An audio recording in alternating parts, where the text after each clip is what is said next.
10 கரூருக்கு தமிழக வெற்றி கட்சியுடைய தலைவரும் தமிழகத்துடைய முதலமைச்சருமான திரு விஜய் அவர்கள் பேசுகின்ற பொழுது ஒரு கருத்தை சொல்லியிருக்கின்றார். அனைத்து இந்திய அண்ணா திராவிட முன்னேற்ற கழகமும் திமுகவும் கூட்டு களவாடிகள் என்று குறிப்பிட்டிருக்கின்றார்.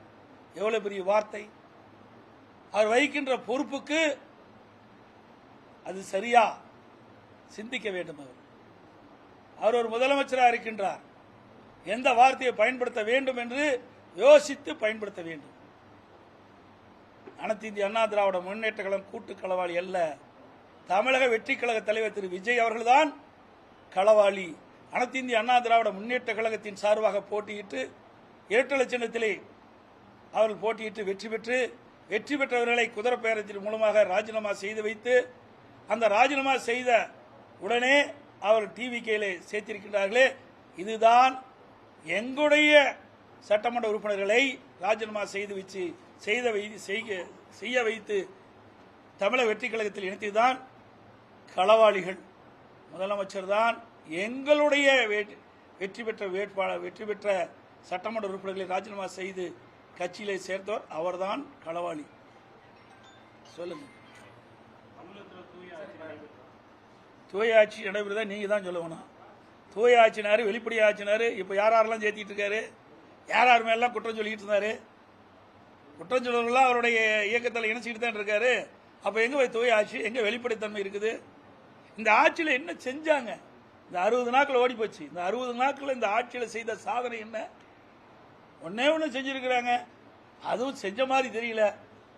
சிங்கப்பெண் சிறப்பு அதிரடிப்படையினர். எனக்கு இரவுல ஒரு பிரச்சனை நடந்தா அந்த சிங்கப்பெண் சிறப்படை யார் பாதுகாப்பு கொடுப்பது? இது ஏற்கனவே அனைத்து இந்திய அண்ணா திராவிட முன்னேற்ற கழக அரசாங்கம் இருக்கின்ற பொழுது, அம்மாவுடைய அரசாங்கம் இருக்கின்ற பொழுது காவலன் செயலி என்ற ஒரு அறிவிப்பை கொடுத்தோம். அதுல ஆப்ல எல்லா போலீஸ் ஸ்டேஷனுடைய நம்பரும் இருக்கும்.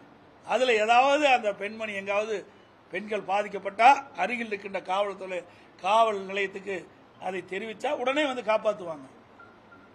ஆனா இதெல்லாம் ஒரு ஷோ. இதனால மக்களுக்கு நன்மை கிடைக்குதா என்றால் எனக்கு தெரிஞ்ச வரைக்கும் இன்னும் காலப்போக்கில் தான் தெரியும். அதான் நீ கரூர் பேச்சை பாத்தீங்களே, கரூர் பேச்சை இன்னும் முதலமைச்சர் அந்தஸ்துக்கே வரல. அவர் நாலாங்கட்ட பேச்சாக கூட தான் பேசிட்டு இருக்காரு. பஞ்சு டைலாக் பேசிட்டு இருக்காரு. ஆக்கப்பூர்வமான கருத்துக்களை பேச வேணும்.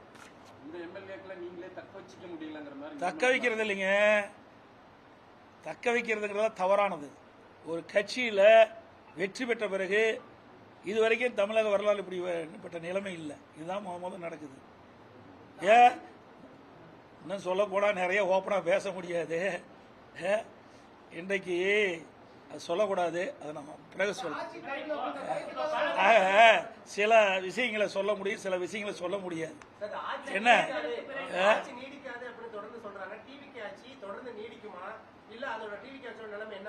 அதான் நான் ஏற்கனவே சொன்னேன். இப்போ ஸ்டாண்ட் இருக்குது, அந்த 3 ஸ்டாண்டு 3 காலும் சரியா இருந்தா தான் அந்த ஸ்டாண்ட் நின்று நீ தொலைக்காட்சி சரியா இயக்க முடியும். இப்போ அவருக்கு இருக்குது 2 கால் தான் இருக்குது. ஒரு கால் இரவல் கால். அது இடர்ச்சின்னு வச்சுக்க, எப்படி இந்த நம்முடைய கேமரா சாஞ்சிருமோ அது மாதிரி இந்த ஆட்சி சாஞ்சி போயிடும். அந்த கூட்டணி கட்சியில் அங்கம் வைக்கின்ற தலைவர்களை அனுசரிக்க வரைக்கும் இந்த கட்சி நிலைக்கும். இன்றைக்கு அந்த கூட்டணியில் அங்கம் வைக்கின்ற கட்சி தலைவர்களாக நாளுக்கு ஒரு செய்தி சொல்லிட்டு இருக்கிறாங்க.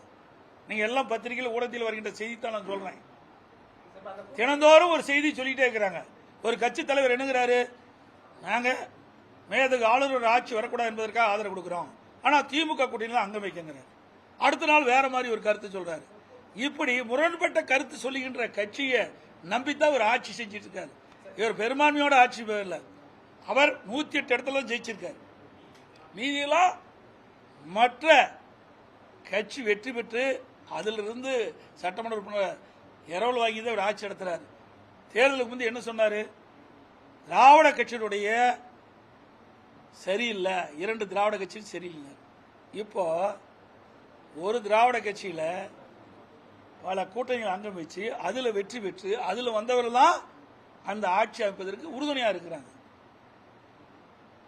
அப்புறம் தேர்தல் ஒரு பேச்சு, தேர்தல் முடிஞ்ச ஒரு பேச்சா? தவிர்க்க முடியாத தம்ப்நெயில்ஸ், கலக்கலான கண்டென்ட்ஸ், சினிமாவும் சீரியஸ் பிரச்சனைகளும், பல வருடங்கள் இடைவெளிக்கு பிறகு இந்த படத்துல ஒரு கலகலப்பும் கைகலப்பும், போயிட்டே தான் இருக்காரே தவிர பிரேக்கே இல்லாமல் பிரேக்கிங் நியூஸ் சொல்லும் தந்தி டிவி ஆப். இன்ஸ்டா தலைமுறை வரை இறங்கி அடிக்கும் தந்தி டிவியின் டிஜிட்டல் எக்ஸ்க்ளூசிவ். அது தண்ணிக்குள்ள போகும்போது ஹேங் ஆயிடுச்சு. உங்களுக்கு விஜய் சார் எந்த அளவுக்கு ரொம்ப பிடிக்கும்? Of course, Malayalis are huge Vijay sir fans. ரெண்டு பேருமே ரொம்ப பிடிக்கும் எனக்கு. தந்தி டிவி ஆப்பை இலவசமா டவுன்லோட் செய்யுங்க. ஃபாலோ பண்ணுங்க, சப்ஸ்கிரைப் பண்ணுங்க, என்ஜாய் பண்ணுங்க.